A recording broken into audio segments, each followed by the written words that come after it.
आत्ता मी आलो आहे राजुरी नवगण राजुरीला आलो आहे. राजुरी नवगण इथं जवळजवळ रेल्वे चालू झाल्यापासून मी आलोच नव्हतो.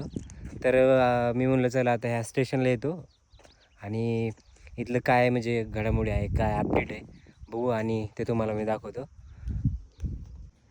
ही आहे आपली बीड साईड आणि ही अहिल्यानगर साईड. तर बघू शकतो मी पोलचं आणि इलेक्ट्रिक तारचं काम जे ऑलमोस्ट झाल्यातच जमा आहे. थोडंसं राहिलेलं आहे, तिकडं वर्कर काम करत होतं आणि अशी तार पडलेली, तर काम थोडं राहिलेलं आहे. खाली पण रस्ता वगैरे केलेला आहे आणि त्या साईडला पण रस्ता थोडा केलेला असं पुढं कंटिन्यू. आणि तिकडे वर्कर दिसत काम करताना. पण ऑलमोस्ट झाल्यातच जमा आहे तारेचं काम, थोडं जर सोडलं तर. आता आपण जाऊ बीड साईडला आणि तिकडचं अपडेट दाखवतो स्टेशन वगैरे. ही आहे बघा फ्रंट साईड स्टेशनची. आणि इथली जी डिझाईन आहे ना एकदमच सगळ्या स्टेशनपेक्षा जरा डिफरंटच आहे.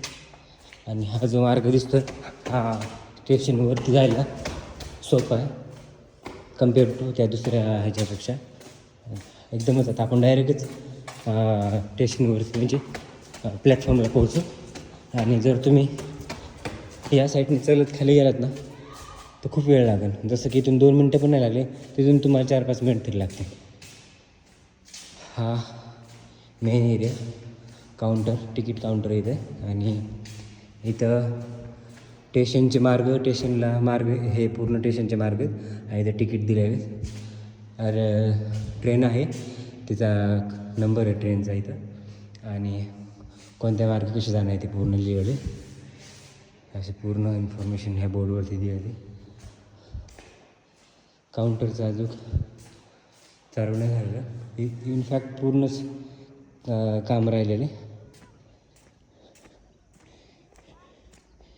हे बघा हे आउटसाईड आहे, पण घाण आहे या स्टेशनवर बाहेर. बोर्ड वगैरे लावलेला आहे स्टेशनचा, ह्या गावाचा राजुरी नवगणचा. कलर वगैरे दिलेलं आहे, पाण्याची सुविधा केली पण अजून चालू नाही केलं पाणी. पण इथे गवत वगैरे दिसते स्टेशनवरती. ह्या थोडी घाण आहे. आणि ही आपली बीड साईड आहे. बघू शकता तुम्ही तारेचं काम वगैरे ते काम झालेलं आहे. खाली पण असेच घाण आहे, बाकी नाल्याचं काम झालेलं आहे खालच्या साईडला. तर असे आहे बघा या राजुरी नवगण स्टेशनचे अपडेट.